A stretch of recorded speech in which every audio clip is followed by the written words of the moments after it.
Hello, ഇന്നത്തെ കഥയിലേക്ക് എല്ലാവർക്കും സ്വാഗതം.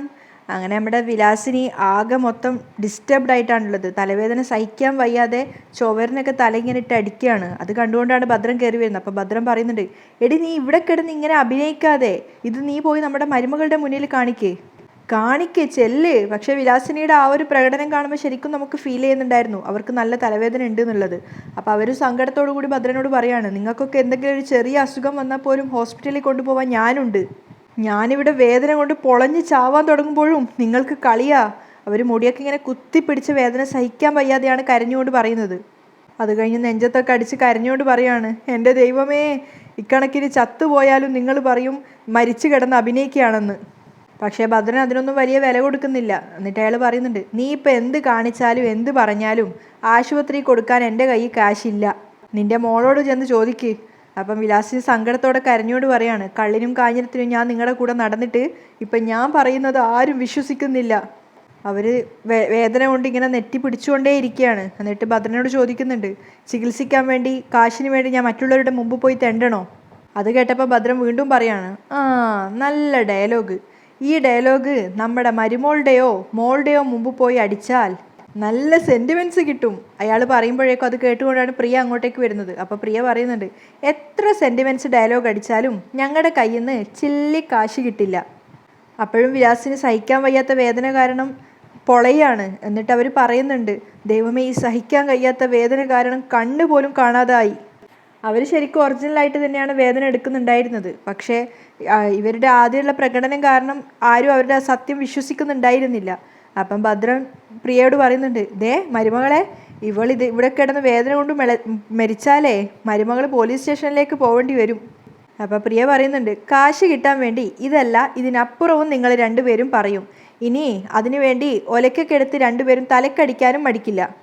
അപ്പോഴും സഹിക്കാൻ വയ്യാത്ത വേദന കൊണ്ട് വിലാസിനി പ്രിയക്ക് നേരെ തിരിഞ്ഞുകൊണ്ട് പറയാണ്, എൻ്റെ പൊന്നു മോളെ, ഞാൻ പറയുന്നത് നീ ദയവ് ചെയ്തൊന്ന് വിശ്വസിക്കണം. അവൾക്ക് നേരെ കൈകൂപ്പാണ്. അതിനുശേഷം അലമാര തുറന്ന് ഒരുപാട് പേപ്പേഴ്സ് എടുത്ത് പ്രിയക്ക് കാണിച്ചു കൊടുക്കുകയാണ്.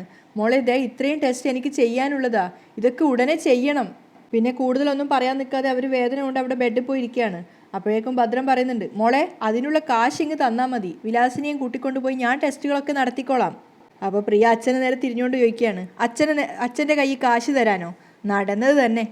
വിലാസിന് സങ്കടത്തോടെ നിൽക്കുകയാണ്. കാരണം ഇവർ ഒരുപാട് അഭിനയിച്ചത് കാരണം ഇവരിപ്പോൾ സത്യത്തിൽ ഈ ഒരു വേദന വന്ന് പൊളയുകയാണെങ്കിലും അതാരും മനസ്സിലാക്കുന്നില്ല. സത്യത്തിൽ അവർക്ക് വേദന ഉണ്ടെന്ന് തന്നെയാണ് തോന്നുന്നത്. അപ്പം പ്രിയ ഭദ്രനോട് പറയുന്നുണ്ട്, അച്ഛൻ്റെ കയ്യിൽ അത്യാവശ്യം കാശുണ്ടെന്ന് എനിക്കറിയാം, അതെടുത്തോണ്ട് പോയി തൽക്കാലം അമ്മയെ ചികിത്സിക്ക്. പ്രിയ അവിടുന്ന് പോകുമ്പോൾ ഭദ്രൻ പിന്നാലെ പോയി വിളിക്കുകയാണ്, അയ്യോ മോളെ. പ്രിയ അതൊന്നും മൈൻഡ് വെക്കാതെ പോവാണ്. അപ്പോൾ വിലാസിനി പറയുന്നുണ്ട്, പട്ടിയൊട്ട് പുല്ല് തിന്നുകയില്ല, മറ്റുള്ളവരെ കൊണ്ട് തീറ്റിക്കുകയില്ല എന്ന് പറഞ്ഞ പോലെയായി നിങ്ങളുടെ അവസ്ഥ. വിലാസിനി അപ്പോൾ അവർ കരഞ്ഞുകൊണ്ട് ചോദിക്കുന്നുണ്ട്, മനുഷ്യ, നിങ്ങളൊരു ഭർത്താവാണോ? നിങ്ങളോ ടെസ്റ്റ് നടത്താൻ കാശ് തരത്തുമില്ല, വേറൊരാളെ കൊണ്ട് തരത്തുമില്ല. അവർ സഹിക്കാൻ വയ്യാത്ത വേദന കൊണ്ടാണ് അവിടെ ഇരിക്കുന്നത്. AGMൻ്റെ ഓഫീസിലാണ് ഗോവിന്ദ് ഉള്ളത്. ഗോവിന്ദ് ഒരു ക്ലയൻറ്റുമായിട്ട് വിളിച്ച് സംസാരിക്കുകയാണ്. വളരെ സീരിയസ് ആയൊരു ടോക്കായിരുന്നു അത്. അപ്പോഴേക്കും CCTVയിലൂടെ റിസപ്ഷൻ്റെ ഭാഗത്തേക്കായിട്ട് ഗീതുവും തൊട്ടു പിന്നാലെ തന്നെ അജാസും വരുന്നത് കാണുന്ന സമയത്ത് സംസാരം ഇടയ്ക്കൊന്ന് ബ്രേക്ക് ആവുകയാണ്. പെട്ടെന്ന് തന്നെ ഗോവിന്ദ് അത് കണ്ടിന്യൂ ചെയ്യുന്നുണ്ട്. ആ ടോക്ക് കഴിഞ്ഞതിന് ശേഷം CCTVയിൽ കൂടി അജാസും ഗീതുവും തമ്മിൽ സംസാരിക്കുന്നത് നോക്കുകയാണ്. അപ്പം അങ്ങോട്ടേക്ക് അവർണിക വന്നിട്ടുണ്ടായിരുന്നു. അപ്പോൾ അജാസ് അവിടെ നിന്ന് പോവുകയാണ്. അവർണികയും ഗീതുവാണ് പിന്നീട് സംസാരിക്കുന്നത്. അപ്പോൾ ഗീതു അവർണികയോട് പറയുന്നുണ്ട്, ഇനിയിപ്പോൾ കാര്യങ്ങൾ കുറച്ചുകൂടി സ്ട്രോങ് ആക്കണം. കിഷോർ വന്നു കഴിയുമ്പോൾ അവൻ്റെ മുന്നിൽ വെച്ച് എന്നോടും അവനോടും മോശമായിട്ട് സംസാരിക്കണം. അപ്പോൾ അവർണിക ചോദിക്കുന്നുണ്ട്, ഇവിടെ മറ്റുള്ളവർ കേട്ടാൽ അത് ഗീതാഞ്ജലിക്കാ കുഴപ്പം. അപ്പോൾ ഗീതു പറയുന്നുണ്ട്, കിഷോറിനെ വിശ്വസിപ്പിക്കാൻ ഇതാണ് എളുപ്പമാർഗം. അപ്പോൾ അവർണിക പറയുന്നുണ്ട്, എൻ്റെ ഭർത്താവിനെ തട്ടിയെടുക്കാൻ ശ്രമിച്ച യക്ഷിയാണ് ഗീതാഞ്ജലി എന്നാണ് സുവർണ പറഞ്ഞത്. അപ്പോൾ ഗീതു പറയാണ്, അവൾ മാലാഖി ആയതുകൊണ്ട് കുഴപ്പമില്ല. കിഷോറിനൊപ്പം ഗീതാഞ്ജലിയെ കണ്ടാ കരണത്തടിക്കണമെന്ന് എന്നെ ഉപദേശിക്കാൻ പറ്റിയ ആളാ. അപ്പോൾ അവർണിക പറയുന്നുണ്ട്, സുവർണയുടെ മനസ്സിലിരിപ്പ് പോലെ ഇവിടെ മറ്റുള്ളവരും കിച്ചുവും ഗീതാഞ്ജലിയും തമ്മിൽ റിലേഷൻഷിപ്പിലാണെന്ന് തെറ്റിദ്ധരിച്ചാൽ വലിയ അപമാനം തന്നെ ഗീതാഞ്ജലിക്ക് ഏൽക്കേണ്ടി വരും. ഒരു 2 സെക്കൻഡ് ഗീതു അതിനെക്കുറിച്ച് ആലോചിക്കുന്നുണ്ട്. കാരണം തീർച്ചയായിട്ടും അത് സ്വയം നാണം കെടുന്നതിന് തുല്യം തന്നെയാണ്. അപ്പം അവർണിക ചോദിക്കുകയാണ്, സ്വയം അപമാനിതയായി ഇങ്ങനെ ഒരു പ്രതികാരം വേണോ? അതിനുശേഷം ഗീതു പറയുന്നുണ്ട്, ഇത് നമ്മൾ നേരത്തെ തീരുമാനിച്ച കാര്യമാണ്. ഞാൻ അപമാനിതയാകുന്നതും നാണം കെടുന്നതും കളങ്കിതയായതുകൊണ്ടല്ലെന്ന് എൻ്റെ കണ്ണേട്ടനറിയാം. അതിന് അവർണിക മറുപടിയൊന്നും പറയുന്നില്ല. അപ്പോൾ ഗീതു പുഞ്ചിരിച്ചുകൊണ്ട് പറയുകയാണ്, എൻ്റെ പ്രിയപ്പെട്ട കൂട്ടുകാരിയായ നിനക്കും അറിയാം ഞാൻ ശരിയാണെന്ന്. നിങ്ങൾ രണ്ടുപേരും അറിഞ്ഞാൽ മതി. ഗീതു പറയുന്ന കേട്ടപ്പോൾ അവർണിക പുഞ്ചിരിക്കുകയാണ്. അതിനുശേഷം അവർണികയോടായിട്ട് ഗീതു പറയുന്നുണ്ട്, ഞാനിതൊക്കെ സഹിക്കുന്നത് കണ്ണേട്ടന് വേണ്ടിയാ. കിഷോറിലൂടെ കണ്ണേട്ടൻ ഇല്ലാതാക്കാൻ ശ്രമിക്കുന്നവരെ കാട്ടിക്കൊടുക്കാനാ. അപ്പോൾ അവർണിക ചെറിയൊരു സംശയത്തോടെ ചോദിക്കുന്നുണ്ട്, സ്വയം നഷ്ടപ്പെടുത്തിയിട്ട് അവസാനം ഗോവിന്ദ് സാറ് കൈവിട്ടാൽ? അപ്പോൾ സ്വയം ഗീതു പറയാണ്, എൻ്റെ വിധി. ഒരു വലിയ ലക്ഷ്യത്തിലേക്ക് എത്തിച്ചേരാനാ ഞാൻ ശ്രമിക്കുന്നത്. അതിന് അവർണിക സഹകരിച്ചേ പറ്റൂ. അപ്പോൾ അവർണിക തലയാട്ടുന്നുണ്ട്. അതിന് എന്നെയും കിഷോറിനെയും ചേർത്ത് സംസാരിക്കണം, പൊട്ടിത്തെറിക്കണം. അപ്പോൾ അവർണിക പോലും അറിയാതെ അവൾ ആ സ്നേഹം കൊണ്ട് ഗീതുവിൻ്റെ കൈകൾ ചേർത്ത് പിടിക്കുകയാണ്. എന്നിട്ട് ഗീതുവിനോട് പറയുന്നുണ്ട്, എൻ്റെ ജീവിതത്തിൽ നിന്നും കിച്ചുവിനെ വേണ്ടെന്ന് വെച്ചവളാ ഞാൻ. എന്തും പറയാം, പ്രവർത്തിക്കാം, പക്ഷേ അതുപോലെയാണോ നീ? ഗീതു പുഞ്ചിരിക്കുകയാണ്. വലിയ സ്ഥാനത്തിരിക്കുന്നവളാ, കിച്ചുവിനെ പോലെ ഒരു വിലകെട്ടവന് വേണ്ടി. അപ്പോൾ ഗീതു പറയുന്നുണ്ട്, മതി, നീ കിഷോറിനെ വേണ്ടെന്ന് വെച്ചില്ലേ? ഞാൻ എൻ്റെ ജീവിതമേ മറ്റൊരാൾക്ക് വേണ്ടി മാറ്റിവെച്ചിരിക്കുക, എൻ്റെ കണ്ണേട്ടന് വേണ്ടി. ചുറ്റും നിൽക്കുന്നവർ ചതിയന്മാരാണെന്ന് ആ മനുഷ്യനെ ബോധ്യപ്പെടുത്താൻ വേണ്ടി എനിക്കിപ്പോൾ ഈ വഴിയേ ഉള്ളൂ. അതിനുശേഷം ഒരു കുസൃതി കലർന്ന പരിഹാസത്തോടെ പറയുന്നുണ്ട്, എൻ്റെ കരണത്തടിക്കണമെന്ന് ഉപദേശിച്ച സുവർണയ്ക്കുള്ളത് ഞാൻ നേരിട്ട് കൊടുത്തോളാം. അത് കേട്ട് അവർണികയും പുഞ്ചിരിക്കുകയാണ്. ഗോവിന്ദിൻ്റെ ക്യാബിനിൽ എത്തിയപ്പോഴേക്കും ഗോവിന്ദ് ഗീതുവിനെ വിളിക്കുകയാണ് അടുത്തേക്ക്. അപ്പം ഗോവിന്ദ് പറയുന്നുണ്ട് CCTV നോക്കിക്കൊണ്ട്, നമുക്ക് ചുറ്റുമേ ഭയങ്കര ഗൂഢാലോചനയാണല്ലോ. നീ വന്നതിന് പിന്നാലെ കിഷോറും എത്തി. ഞാൻ പ്രതീക്ഷിച്ചതുപോലെ തന്നെയാണ് കാര്യങ്ങൾ. നീ എത്തിയതിന് തൊട്ടു പിന്നാലെ തന്നെ അവനും എത്തി. അതിനർത്ഥം കിഷോർ നിന്റെ നീക്കങ്ങൾ ശ്രദ്ധിച്ച് നിന്റെ പിന്നാലെ ഉണ്ടായിരുന്നു എന്നാ. അപ്പോഴേക്കും ഗീതുവിൻ്റെ കൺട്രോൾ പോവാണ്. അവനെനിക്ക് മനഃപൂർവ്വം ചീത്തപ്പേര് കേൾപ്പിക്കാൻ ഇറങ്ങിയിരിക്കുക. സൗകര്യത്തിന് കിട്ടിയാൽ ഞാൻ അവൻ്റെ മൂക്കിടിച്ച് ചവിട്ടി കൂട്ടും. അപ്പോഴേക്കും ഗോവിന്ദ് പറയാണ്, നമ്മളിതൊക്കെ ചെയ്യുന്നതേ ഒരു പ്ലാനിങ്ങിൻ്റെ ഭാഗമാണെന്ന് മറക്കരുത്. അപ്പോൾ ഗീതു പറയാണ്, കണ്ണേട്ടൻ അതൊക്കെ പറയാം, ഇവനൊക്കെ ഇപ്പം എന്ത് തോന്നിയാസവും കാണിക്കാം. അതാണിൻ്റെ മിടുക്കെന്ന് സർട്ടിഫിക്കറ്റ് കൊടുക്കും. ചാരിത്രശുദ്ധി എന്നത് ആണുങ്ങൾക്ക് ബാധകമല്ലല്ലോ, അത് പെണ്ണുങ്ങൾക്ക് വേണ്ടി റിസർവ് ചെയ്തിരിക്കുകയല്ലേ. ഗീതുവിൻ്റെ ആ സംസാരം കേൾക്കുമ്പോൾ ഗോവിന്ദ് അറിയാതെ ചിരിച്ചു പോവാണ്. അതിനുശേഷം ഗീതു പറയുന്നുണ്ട്, കിഷോറിനെ പോലെയുള്ളവരെയൊക്കെ ദേഹം മുഴുവൻ കത്തിക്കൊണ്ട് വരിഞ്ഞ് മുളക് പൊടി തേച്ചൊട്ടിക്കണം.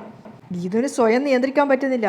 നേരെ ഇറങ്ങി പോകാൻ ശ്രമിക്കുമ്പോഴേക്കും ഗോവിന്ദ് പിന്നാലെ വന്നിട്ട് പറയുന്നുണ്ട്, എവിടെ ഈ വാണം വിട്ട പോലെ, എന്തോ നീ ഇപ്പോൾ പോണ്ട എന്ന് പറഞ്ഞുകൊണ്ട് ഗീതുവിനെ ചേർത്ത് പിടിക്കുകയാണ്. ആ പിടിവലിക്കിടയിൽ ഗീതുവിനെ പിടിച്ച് വലിക്കുന്ന സമയത്ത് നേരെ വന്ന് ഗോവിന്ദിൻ്റെ നെഞ്ചിലേക്കാണ് ഗീതു വീഴുന്നത്. രണ്ടുപേരും കുറച്ചു നേരം അങ്ങനെ കണ്ണിൽ കണ്ണ് നോക്കി നിൽക്കുകയാണ്.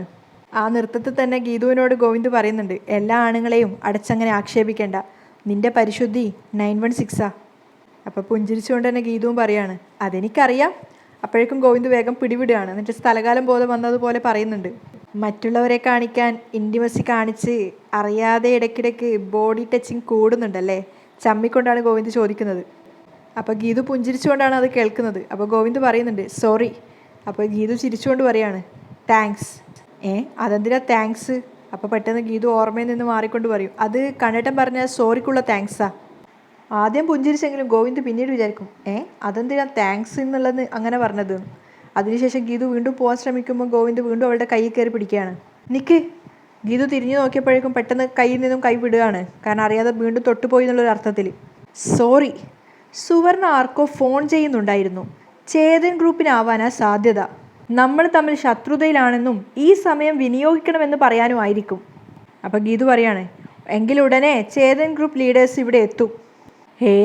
അവരിവിടേക്കൊന്നും വരില്ല. പക്ഷെ അവരുടെ ഭാഗത്തു നിന്ന് എനിക്കോ നിനക്കോ എന്തെങ്കിലും ഒരു ഒളിയമ്പ് പ്രതീക്ഷിക്കാം, ഗോവിന്ദ് പറയാണ്. അപ്പോഴേക്കും CCTVയിൽ രാധിക അവിടത്തേക്ക് കയറി വരുന്നതായിട്ട് കാണുകയാണ്. അപ്പോൾ ഗീതു പറയുന്നുണ്ട്, ചേതൻ ഗ്രൂപ്പ് എത്തിയല്ലോ. ഗോവിന്ദ് നോക്കുന്ന സമയത്ത് രാധിക അമ്മയാണ്. അപ്പോൾ ഗോവിന്ദ് വായി പൊളിച്ചു പോവുകയാണ്. എന്നിട്ട് ഗീതുവിനോട് ചോദിക്കുന്നുണ്ട്, അമ്മ എന്താ ഇവിടെ? അപ്പോൾ ഗീതു ഈ പൊട്ടൻ ഇനി എങ്ങനെയാ പറഞ്ഞ് മനസ്സിലാക്കി കൊടുക്കാമെന്ന് വിചാരിച്ചിട്ട് പറയുന്നുണ്ട്, പദവി ഇല്ലാത്തത് കൊണ്ട് കുറച്ചു കാലം ഇവിടേക്ക് വരാതിരുന്ന രാധിക അമ്മ ഈയിടെയായിട്ട് അടിക്കടി വരുന്നുണ്ട്. അത് എനിക്കെതിരെ എന്തൊക്കെ നീക്കങ്ങൾ നടത്താമെന്ന് ആലോചിക്കാനാ. അപ്പോഴേക്കും രാധികയുടെ അടുത്ത് വരുണും കൂടെ വന്ന് സംസാരിക്കുന്നുണ്ട്. അപ്പോൾ ഗീതു സ്വയം പറയാണ്, അവർ പറയുന്നതൊന്നും കേൾക്കാൻ പറ്റുന്നില്ലല്ലോ. അത് ഗോവിന്ദിനും ഒരു ഫെയ്റ്റായിട്ട് തോന്നുകയാണ്. അപ്പോൾ ഗീതു വിചാരിക്കുന്നുണ്ട്, ഞാനും കിഷോറും തമ്മിലുള്ള ബന്ധം പൊലിപ്പിച്ചെടുത്ത രാധികാമ്മയെയും വരുണിനെയും ഇവിടുന്ന് ഒറ്റയടിക്ക് പുറത്താക്കാം. അതിനുവേണ്ടി കുറച്ച് പേരുദോഷം കേട്ടാലും കുഴപ്പമൊന്നുമില്ല. അതേസമയം വരുണ് രാധികാമ്മയോട് പറയുന്നുണ്ട്, ഇവിടെ നിന്ന് നമ്മൾ സംസാരിച്ചാൽ ഗോവിന്ദേട്ട CCTVയിലൂടെ അത് കാണും. നമ്മൾ ഗൂഢാലോചന നടത്തുന്നു എന്ന് സംശയിക്കും.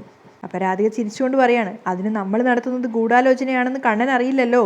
വെറുതെ സംസാരിക്കുന്നത് പോലെ നമുക്ക് കാര്യങ്ങൾ പറയാം. അപ്പോഴേക്കൊരു ഫയലും കൊണ്ട് സുവർണ അങ്ങോട്ട് വരുന്നുണ്ട്. CCTV നോക്കിയതിന് ശേഷം സുവർണയെ ഫയൽ നോക്കിക്കൊണ്ട് പറയാണ്, കാര്യങ്ങളൊക്കെ നമ്മൾ ഉദ്ദേശിച്ചതുപോലെ തന്നെ വരുന്നുണ്ട്. ഗോവിന്ദ് സാറും ഗീതുവും തമ്മിൽ കണ്ട ശത്രുക്കളെ പോലെയായി. കിഷോർ വന്നില്ലേ? വന്നു, പക്ഷേ ഗോവിന്ദ് സാർ അറിഞ്ഞില്ലെന്ന് തോന്നുന്നു. അറിഞ്ഞിരുന്നെങ്കിൽ ക്യാബിനിലേക്ക് വിളിച്ച് ചീത്ത വിളിച്ചേനെ. അപ്പോൾ രാധിക പറയാണ്, എങ്കിൽ അവൻ വന്ന വിവരം ഗോവിന്ദനെ അറിയിക്ക്. പറ്റുമെങ്കിൽ ആ കൂടെ ഗീതുവിനെയും പിടിച്ചു നിർത്ത്. അവർ പരസ്പരം വഴക്ക് കൂടി തമ്മിലടിക്കുന്നത് കാണാനാണ് ഞാനിങ്ങോട്ട് വന്നത്. കിഷോറിനെ ഞാനിപ്പോൾ തന്നെ ഗോവിന്ദ് സാറിൻ്റെ ക്യാബിനിലേക്ക് പറഞ്ഞു വിടാം. അപ്പോൾ രാധിക പറയുന്നുണ്ട്, കണ്ണൻ്റെ റൂമിന് പുറത്ത് CCTV ക്യാമറ ഇല്ലേ? ഉണ്ട് മാം. അപ്പോൾ വരുൺ പറയാണ്, എങ്കിൽ അത് എത്രയും പെട്ടെന്ന് കട്ട് ചെയ്യാൻ പറയണം. അമ്മക്ക് അവിടെ പോയി ഒളിഞ്ഞു നോക്കാനുള്ളതാ. അപ്പോഴേക്കും രാധിക നാണക്കേട് കൊണ്ട് വരുൺ. അപ്പോൾ വരുൺ അബദ്ധം മനസ്സിലായപ്പോൾ വേഗം രാധികയോട് പറയുന്നുണ്ട്, അല്ല, എനിക്കും ക്യാബിനകത്ത് നിന്ന് കിഷോറിനെയും ഗീതുവിനെയും ഏട്ടൻ വഴക്ക് പറയുന്നത് കേൾക്കണം, അതുകൊണ്ടാ. അപ്പോൾ ചിരിച്ചുകൊണ്ട് സുവർണ അവിടുന്ന് പോകുമ്പോൾ രാധിക ദേഷ്യത്തോടെ വരുണിനോട് ചോദിക്കുന്നുണ്ട്, ഞാനൊരു ഒളിഞ്ഞു നോട്ടക്കാരിയാണെന്ന് അവൾക്ക് തോന്നില്ലേ? അമ്മ അതിൽ എക്സ്പേർട്ട് അല്ലേ? അപ്പോൾ രാധിക ദേഷ്യത്തോടെ പറയും, നിന്റെ ഈ അനവസരത്തിലുള്ള സംസാരം നിർത്തിക്കോ. പക്ഷേ ക്യാമറ ഉള്ളതുകൊണ്ട് തന്നെ രണ്ടുപേരും മര്യാദയോടുകൂടിയാണ് സംസാരിക്കുന്നത്. സുവർണയുടെ മുന്നിൽ വെച്ച് അമ്മയുടെ രഹസ്യം പുറത്തുവിട്ടതിലുള്ള ദേഷ്യമാണോ? അവളുടെ മുന്നിലല്ല, ഇനി എൻ്റെ മുന്നിൽ പോലും അങ്ങനെയുള്ള വർത്താനം പറയരുത് കേട്ടോ. സോറി അമ്മേ. വാ പോയി ഒളിഞ്ഞു നോക്കാം. രാധിക അറിയാതെ വായിന്ന് വീണു പോവാണ്. ഷോ. ഗോവിന്ദ് CCTV നോക്കി നിൽക്കെ സിഗ്നൽ കട്ടാവുകയാണ്. അപ്പോൾ ഗീതുവിനോട് പറയുന്നുണ്ട്, അവർ പണി തുടങ്ങി. എൻ്റെ ക്യാബിൻ്റെ മുന്നിലെ CCTV ക്യാമറ അവർ കട്ട് ചെയ്തു. അപ്പോൾ നമ്മൾ ഇതിനകത്ത് എന്തൊക്കെയാണ് പറയുന്നതെന്ന് അറിയാൻ വേണ്ടി പ്രമുഖരെല്ലാം ഈ ക്യാബിന് മുന്നിൽ എത്തിയിട്ടുണ്ടാവും. രാധികാമ്മയും വരുണേട്ടനുമേ ഒളിഞ്ഞു നിന്ന് കേൾക്കാൻ മിടുക്കരാ. കിഷോറിനോട് ഇങ്ങോട്ടേക്ക് വരാൻ പറഞ്ഞിട്ടുള്ള നിൽപ്പായിരിക്കും. അവൻ്റെ പേരും പറഞ്ഞേ കണ്ണേട്ടൻ എന്നെ എന്തൊക്കെ പറയുന്നു എന്നറിയാൻ വേണ്ടിയുള്ള കാത്തിരിപ്പ്. ഗോവിന്ദ് എവിടെയൊക്കെയോ ചെറുതായിട്ട് ഡിസ്റ്റർബ്ഡ് ആവുകയാണ്. അതിനുശേഷം ഗീതുവിനോട് സങ്കടത്തോടെ പറയാണ്, ഗീതു, നമുക്ക് ഈ ഗെയിം ഇവിടെ അവസാനിപ്പിക്കാം. ഇനിയും ഈ ഗെയിം തുടർന്നാൽ പ്രിയപ്പെട്ട പലരെയും ശത്രുസ്ഥാനത്തേക്ക് മാറ്റേണ്ടി വരുമെന്ന് എനിക്ക് പേടിയാ. അപ്പോൾ ഗീതു ചോദിക്കുന്നുണ്ട്, ഇതിൻ്റെ പിന്നിലുള്ള മാസ്റ്റർ ബ്രെയിൻ രണ്ടാനമ്മയാണെന്ന് അറിഞ്ഞപ്പോൾ തോന്നിയതാണോ ഈ മനംമാറ്റം? ഇത് പാതി വെച്ച് നിർത്താനേ ഞാൻ സമ്മതിക്കില്ല. കാരണം എൻ്റെ ഭാവശുദ്ധിയും ജീവിത വിശുദ്ധിയും പണയം വെച്ചിട്ടാണ് ഞാൻ ഈ നാടകത്തിന് ഇറങ്ങിയേക്കുന്നേ. ബന്ധങ്ങൾ നിലനിർത്താൻ കോംപ്രമൈസ് ചെയ്ത് കണ്ണേട്ടൻ എൻ്റെ വിശുദ്ധിക്ക് കളങ്കം ഉണ്ടാക്കരുത്. ഗീതു അഭിനയം തുടങ്ങുകയാണ്. എല്ലാവരും എൻ്റെ ചാരിത്രത്തെ സംശയിക്കും, അത് നശിക്കും. അപ്പോൾ ഗോവിന്ദ് ഇങ്ങനെ അത്ഭുതപ്പെട്ട് നോക്കി നിൽക്കുകയാണ്. എന്നിട്ട് ഗീതുവിനോട് ചോദിക്കുന്നുണ്ട്, നമ്മൾ ഈ നാടകം നിർത്തിയാൽ അതെങ്ങനെ നശിക്കാനാ? ചാരിത്രശുദ്ധിയെക്കുറിച്ച് കണ്ണേട്ടൻ എന്തറിയാം? അത് അത്രയും വലിയ കാര്യങ്ങളെക്കുറിച്ചൊന്നും എനിക്കറിയില്ല. എങ്കിൽ മര്യാദയ്ക്ക് അഭിനയം തുടർന്നോ, അല്ലെങ്കിൽ അത് തകർന്നു പോവും. ഗീതു കരയും പോലെ അഭിനയിക്കുകയാണ്. ഗോവിന്ദാണെങ്കിൽ അന്താളിച്ച് നിൽക്കുകയാണ്. അതേസമയം ക്യാബിനിലെ മുന്നിൽ രാധികയും വരുണും സുവർണയും കിഷോറും വന്ന് നിൽക്കുന്നുണ്ടായിരുന്നു. അപ്പോൾ ക്യാബിനകത്ത് വെച്ച് ഗോവിന്ദും ഗീതുവും അഭിനയം തുടങ്ങുകയാണ്. നീ എവിടെ പോയി എന്തിന് പോയി എന്നുള്ളത് എനിക്കറിയണം. അപ്പോൾ ഗീതു പറയുന്നുണ്ട്, ആഹാ, പറയാനേ എനിക്ക് സൗകര്യമില്ല. എന്തേ, ബലമായിട്ട് പറയിപ്പിക്കുമോ? അപ്പോൾ പുറത്ത് കാത്തു നിന്നവരൊക്കെ പുഞ്ചിരിക്കുകയാണ്, കൗശലച്ചിരി. അപ്പോൾ രാധിക വരുണിനോട് പറയുന്നുണ്ട്, ഗീതു കിഷോറിനൊപ്പമാണെന്ന് അവന് ഉറപ്പായിട്ടുണ്ട്. അതാണ് ഈ പൊട്ടിത്തെറി. ഉഫ്, നിങ്ങൾ ഇത്രയും വലിയൊരു സംശയരോഗിയാണെന്ന് എനിക്കറിയില്ലായിരുന്നു. നിങ്ങൾ വിചാരിക്കുന്നത് പോലെ എനിക്ക് ആരുമായിട്ടൊരു ബന്ധവുമില്ല. എങ്കിൽ നീ ഇത്രയും സമയം എന്തെടുക്കുമായിരുന്നു എനിക്കറിയണം. അത്ര സംശയമായിരുന്നെങ്കിലേ എൻ്റെ കൂടെ ആരാണെന്ന് തെളിയിക്ക്, എന്നിട്ട് സംസാരിക്ക്. അപ്പോൾ രാധിക കിഷോറിനോട് പറയുന്നുണ്ട്, നീ ഇപ്പോൾ അകത്തേക്ക് ചെല്ലേണ്ട സമയമായി. അവന് കൂടുതൽ സംശയം ഉണ്ടാകുന്ന രീതിയിലാവണം നീ ഇടപെടേണ്ടത്. അങ്ങനെ കിഷോർ അകത്തേക്ക് പോയപ്പം ഗോവിന്ദ് അകത്തേക്ക് വിളിക്കുകയാണ്. എന്നിട്ട് ചോദിക്കുന്നുണ്ട്, കിഷോർ എപ്പോഴാണ് വന്നത്? മേഡം വന്നതിൻ്റെ തൊട്ട് പിന്നാലെ. അതെന്താ അങ്ങനെ ഒരു സമയം? അപ്പോൾ ഗീതു ചോദിക്കുന്നുണ്ട്, കൃത്യസമയം ഓർമ്മയില്ലേ? 12:30 അപ്പോൾ ഗീതു ചോദിക്കുക, ഡ്യൂട്ടി ടൈം എപ്പോഴാ? 9:30. എന്നിട്ട് ഇത്രയും സമയം എവിടെയായിരുന്നു? ഗീതു ദേഷ്യത്തോടെ ചോദിക്കുന്നുണ്ട്. അത് മേഡം, ഇങ്ങനെ ചോദിച്ചാൽ കിഷോർ പരിങ്ങുകയാണ്. ഉത്തരം പറയണം. എല്ലാം അറിയാവുന്ന മേഡത്തോട് ഞാൻ. അപ്പോൾ ഗോവിന്ദ് ചോദിക്കുന്നുണ്ട്, എന്തറിയാമെന്നാ? ഞാൻ താമസിക്കാൻ കാരണം. അപ്പോൾ ഗീതു വീണ്ടും പറയാണ്, വ്യക്തമായിട്ട് പറയണം. മേഡം എന്നെ ഇങ്ങനെ വലയ്ക്കരുത്. അപ്പോൾ ഗോവിന്ദ് ഓവർ ആക്ട് ചെയ്യാണ്. ഇനി മനസ്സിലായി, ഇനി താൻ ഒന്നും പറയണ്ട, കിഷോറിന് പോവാം. അപ്പോൾ ഗീതു ദേഷ്യത്തോടെ പറയുന്നുണ്ട്, പോവാൻ വരട്ടെ. അപ്പോൾ ഗോവിന്ദ് ഇടയിൽ കയറാണ്, എൻ്റെ ക്യാബിനിൽ നിന്ന് ആരെപ്പോൾ പോകണമെന്ന് ഞാൻ തീരുമാനിക്കും. ഞാൻ പറയുന്നത് കേട്ടാൽ മതി, പൊക്കോ. നിൽക്കാൻ ഗീതു പിന്നാലെ പറയാണ്, ഗെറ്റ് ഔട്ട്, ഇറങ്ങിപ്പോടാ. അപ്പോൾ ഗോവിന്ദും പറയുന്ന കേട്ടപ്പം കിഷോർ ഇറങ്ങിപ്പോവാണ്. കിഷോർ പോയപ്പോൾ രണ്ടുപേരും ഇങ്ങനെ സൂക്ഷിച്ച് നോക്കുന്നുണ്ട്, പോയോന്ന് അറിയാൻ വേണ്ടിയിട്ട്. പുറത്തിറങ്ങിയിട്ട് കിഷോർ അവരോട് പറയാണ്, അവരുടെ വഴക്കിനെ ഇനി ശക്തി കൂടും. ഞാൻ ചില സംശയങ്ങൾ കൂടി വിതറിയിട്ടുണ്ട്. കിഷോർ അവിടുന്ന് പോകുമ്പോൾ രാധിക പറയുന്നുണ്ട്, നിൽക്ക്, ബാക്കി കൂടി കേട്ടിട്ട് പോവാം. കിഷോർ പോയതിന് ശേഷം ഗീതു പറയാണ്, അതെ, പുറത്ത് കാത്തു നിൽക്കുന്നവരെ നിരാശപ്പെടുത്തരുത്. അപ്പോൾ ഗോവിന്ദ് പറയാം, നീ അവനെ പിടിച്ചു നിർത്തിയത് എന്തിനാ? ഇത്ര നേരം കറങ്ങിയിട്ടും കൊതി തീർന്നില്ല അല്ലേ? ഞാൻ ആരുടെയും കൂടെ പോയിട്ടൊന്നും ഇല്ല. അപ്പോൾ ഗോവിന്ദ് പറയും, നീ കൂടുതൽ പറയണ്ടടി, നിന്റെ പഴങ്കഥകളൊക്കെ എനിക്കറിയാം. പുറത്ത് കേട്ടു നിൽക്കുന്നവർ ആഘോഷിക്കുകയാണ്. ഇന്ന് തന്നെ ബന്ധം പിരിയാനാ സാധ്യത. അപ്പോൾ ഗോവിന്ദ് പറയുന്നുണ്ട്, അവനുമായിട്ടുള്ള നിന്റെ ചുറ്റിക്കറക്കം ഞാൻ സമ്മതിക്കില്ല. ഏതൊരു പെണ്ണിനും ആദ്യത്തെ പ്രണയം മറക്കാൻ എന്ന് ഗോവിന്ദ് പറയുമ്പോഴേക്കും ഗീതു കഴുത്തിന് കുത്തിപ്പിടിക്കുകയാണ്. വേണ്ട, ആ ഡയലോഗ് വേണ്ട, സോറി അറിയാതെ വന്നു പോയതാ. ഗോവിന്ദ് ശ്വാസം കിട്ടാതെ പറയാണ്. അപ്പോൾ ഗീതു വാൺ ചെയ്യാണ്, മേലിൽ ആവർത്തിക്കരുതെന്ന്. അപ്പോൾ ഗോവിന്ദ് പറയുന്നുണ്ട്, നിന്നെ മറക്കാൻ അവന് സാധിക്കില്ലല്ലേ? പഴയതൊന്നും എൻ്റെ മനസ്സിലില്ല. ദേ, നുണ പറയരുത്. നമ്മൾ തമ്മിലുള്ള കോൺട്രാക്റ്റ് അവസാനിപ്പിച്ച് അവൻ്റെ കൂടെ പോവാൻ നിൽക്കുന്നവളല്ലേ നീ. പക്ഷേ ഇപ്പോൾ നീ എൻ്റെ ഭാര്യയാണ്. നിന്നെ തന്നിഷ്ടത്തിന് വിടാൻ ഞാൻ സമ്മതിക്കില്ല. അപ്പോൾ വരുണ് പറയുന്നുണ്ട്, ഏട്ടനെ എല്ലാം ബോധ്യമായി, നമ്മുടെ പണി എളുപ്പമായി, നീയും നന്നായിട്ട് ആക്ട് ചെയ്തു എന്ന് പറഞ്ഞ് കിഷോറിന് കൈ കൊടുക്കുകയാണ്. അപ്പോൾ ഗീതു ഗോവിന്ദനോട് പറയുന്നുണ്ട്, ആഹാ, കോൺട്രാക്റ്റ് ഉണ്ടാക്കിയപ്പോൾ അതൊന്നും പറഞ്ഞിട്ടില്ലല്ലോ. ഇപ്പോൾ പറഞ്ഞിരിക്കുന്നു. അത് അംഗീകരിക്കാൻ എനിക്ക് ബുദ്ധിമുട്ടാണ്. എനിക്കൊരു ലവർ ഉണ്ടെന്ന് നേരത്തെ അറിയാമായിരുന്നല്ലോ, പിന്നെന്താ പ്രശ്നം? അത് തുടരണോ വേണ്ടയോന്ന് ഞാൻ തീരുമാനിക്കും. അത് കഴിഞ്ഞ് ഹാൻഡ് ബാഗ് എടുത്തിട്ട് ശബ്ദം താഴ്ത്തി ഗീതു പറയാണ്, ഇത് മതി, ഇനി എനിക്ക് കുറച്ച് പരിപാടിയുണ്ട്. ഫോൺ എടുത്ത് വീഡിയോ ഓണാക്കി പുറത്തിറങ്ങുന്ന സമയത്ത് രാധികയും വരുണൊക്കെ സംസാരിക്കുകയാണ്. ഞാൻ പറഞ്ഞില്ലേ, ഇന്ന് തന്നെ ഇക്കാര്യത്തിനൊരു തീരുമാനമാവും. പെട്ടെന്ന് ഗീതു പുറത്തിറങ്ങി വരുന്നവരാരും പ്രതീക്ഷിച്ചിട്ടുണ്ടായിരുന്നില്ല. എല്ലാവരും ഒരുപോലെ ചമ്മുകയാണ്. പക്ഷേ ഗീതു ഒക്കെ പ്രതീക്ഷിച്ച് തന്നെയാണ് വന്നിട്ടുണ്ടായിരുന്നത്. ഗീതു ചോദിക്കുകയാണ്, എന്താ എല്ലാവരും ക്യൂ നിൽക്കുന്നേ? അകത്ത് വല്ല ഷോയും നടക്കുന്നുണ്ടോ? അപ്പോൾ രാധിക പറയുന്നുണ്ട്, ഞാൻ കണ്ണനെ കാണാൻ വന്നതാ. ഞാൻ മേഡത്തിൻ്റെ കൂടെ വന്നതാ. സുവർണ പറയുന്നുണ്ട്, ഓ, അപ്പോൾ നിങ്ങൾ എല്ലാവരും കൂടിയാണ് കണ്ണേട്ടൻ്റെ മനസ്സിൽ എന്നെക്കുറിച്ചുള്ള സംശയം ഉണ്ടാക്കിയത്. അപ്പോൾ കിഷോർ പറയുന്നുണ്ട്, അയ്യോ, ഞാൻ നിരപരാധിയാണ് മേഡം. അപ്പോൾ വരുണ് പറയാ, അയ്യോ, അങ്ങനെ പറയാൻ വരട്ടെ, നീയും ഗീതു ഒന്നിച്ച് എവിടെയോ പോയതല്ലേ. അപ്പോഴേക്കും അജാസ് അതുവഴി പാസ് ചെയ്ത് വരുന്നുണ്ട്. ഇവരുടെ സംസാരം കേൾക്കുമ്പോൾ അജാസ് അവിടെ നിൽക്കുകയാണ്. അപ്പോൾ രാധിക ഗീതുവിനോട് പറയുന്നുണ്ട്, നീ പറഞ്ഞത് ഞാൻ കേട്ടു, നിന്റെ ആദ്യ പ്രണയത്തെ മറക്കാൻ കഴിയില്ലെന്നും മനസ്സിലായി. ഇനി എന്തിനാ കൂടെ നിന്ന് കണ്ണനെ ചതിക്കുന്നത്? നീ അവനിൽ നിന്ന് ഒഴിവായി ഒന്ന് പോ, അതിന് എത്രയാ നഷ്ടപരിഹാരം എന്ന് പറഞ്ഞാൽ ഞാൻ തരാം. അപ്പോൾ വരുണും പറയാണ്, നിനക്ക് ഇവൻ്റെ കൂടെ ജീവിക്കണമെങ്കിൽ വേറൊരു വീടെടുത്ത് താമസം മാറ്, മറ്റൊരു ജോലിയും തരപ്പെടുത്തി തരാം, നിങ്ങൾ സന്തോഷമായിട്ട് ജീവിക്കേ. അജാസിന് കൊല്ലാനുള്ള ദേഷ്യം വരുന്നുണ്ടായിരുന്നു. അപ്പോൾ ഗീതു പറയാം, ഓ, അപ്പം ഞങ്ങളുടെ കാര്യം ഓക്കെ, ഇനി അവർണിക്ക് എന്ത് ചെയ്യണമെന്ന് കൂടെ പറ, എല്ലാം സെറ്റപ്പാക്കി കൊടുക്കാം. മിടുക്കനല്ലേ വരുൺ സാറ്. കിഷോർ അവർണിക്ക് ഡിവോഴ്സ് ചെയ്യും. അപ്പോൾ കിഷോർ പുഞ്ചിരിക്കുകയാണ്. അപ്പം ഗീതു ദേഷ്യത്തോടെ പറയുന്നുണ്ട്, നിനക്കൊക്കെ വേണം തോന്നുമ്പോൾ സ്വീകരിക്കാനും വേണ്ടാന്ന് തോന്നുമ്പോൾ വലിച്ചെറിയാനും ഞാനും അവർണികയും പട്ടിയും പൂച്ചയൊന്നുമല്ല. അപ്പോൾ രാധിക ചോദിക്കുക, തോന്നിയ പോലെ ഭർത്താവിനെയും കാമുകനെയും മാറ്റുന്ന നിനക്ക് അത് പറയാൻ എന്താ യോഗ്യത? ആ ദേഷ്യത്തിന് ഗീതു പോയി സുവർണേൻ്റെ മുഖത്തൊന്ന് പൊട്ടിച്ചു കൊടുക്കുകയാണ്. എല്ലാവരും അമ്പരന്ന് നിൽക്കുന്ന സമയത്ത് ഗീതു രാധികയോട് പറയുന്നുണ്ട്, ഇവിടെ കൊടുക്കാനുള്ളതാ ശിങ്കിടിയായ നിനക്ക് തന്നത്. അപ്പോൾ രാധികയും പറയുന്നുണ്ട്, അതെനിക്ക് തന്നെ കിട്ടിയതായി വരവ് വെച്ചടി, ഇതിന് നീ അനുഭവിക്കും. അപ്പോൾ ഗീതു പറയാ, കൈപ്പാങ്ങിന് ഇപ്പോൾ സുവർണയെ കിട്ടിയതുകൊണ്ട് രക്ഷപ്പെട്ടു, തൊട്ടടുത്ത് വേറെ ആരും ഇല്ലാതെ ഒറ്റയ്ക്ക് കിട്ടിയാ രാധികാമ്മ തന്നെ അനുഭവിക്കേണ്ടി വരും. അപ്പോഴേക്കും അജാസ് അങ്ങോട്ട് വന്നിട്ട് ചോദിക്കുന്നുണ്ട്, എന്തിനാ നിങ്ങളിങ്ങനെ ഒരിക്കലും സംഭവിക്കാത്ത കാര്യത്തെക്കുറിച്ച് വെറുതെ സംസാരിക്കുന്നത്? ഗോവിന്ദ് സാർ ഒരിക്കലും ഗീതു മേഡത്തിനെ ഉപേക്ഷിക്കില്ല. അപ്പോൾ രാധിക പറയാ, അവൻ മനസ്സുകൊണ്ട് ഈ ബന്ധം ഉപേക്ഷിച്ചു കഴിഞ്ഞു. കിഷോറുമായി ഇവൾക്ക് വീണ്ടും ബന്ധമുണ്ടെന്ന് അറിഞ്ഞതോടെ കണ്ണൻ മനസ്സിൽ ഉറപ്പിച്ചതാ ഇവളെ ഒഴിവാക്കണമെന്ന്. ഇവർ തമ്മിൽ ഒരു ബന്ധമില്ലാന്നും അങ്ങനെ വരുത്തി തിരക്കാൻ ഇവൻ ശ്രമിക്കുകയാണെന്നും എനിക്കറിയാം. അപ്പോൾ ഗീതു വന്നിട്ട് പറയാണ്, ഇക്ക, നിങ്ങൾ എന്തിനാ ഇതിൽ ഇടപെടുന്നേ? ഞാൻ തെറ്റ് ചെയ്തു എന്ന് കണ്ണേട്ടൻ വിശ്വസിക്കുകയാണെങ്കിൽ അത് എൻ്റെ വിധിയാ. അങ്ങനെ വിശ്വസിക്കുന്ന ഒരാൾക്കൊപ്പം ഞാൻ ജീവിക്കുന്നതിൽ അർത്ഥമില്ല എന്ന് പറഞ്ഞ് ഗീതു പോവുകയാണ്. അപ്പോൾ രാധിക വരുണിനോട് പറയുന്നുണ്ട്, വരുൺ, ഇപ്പോൾ അവൾ നടത്തിയത് ഒരു കുറ്റസമ്മത. അവൾ കിഷോറിനൊപ്പം ജീവിക്കുമെന്ന് പറയാതെ പറഞ്ഞു കഴിഞ്ഞു. ഇനി ഡിവോഴ്സ് കേസ് നീട്ടിക്കൊണ്ടു പോവണ്ട, വക്കീലിനെ വിളിച്ച് പറഞ്ഞേക്ക് ബാക്കി കാര്യങ്ങൾ നീക്കാൻ. അങ്ങനെയാണ് ഇന്നത്തെ എപ്പിസോഡ് വൈൻഡപ്പ് ചെയ്യുന്നത്.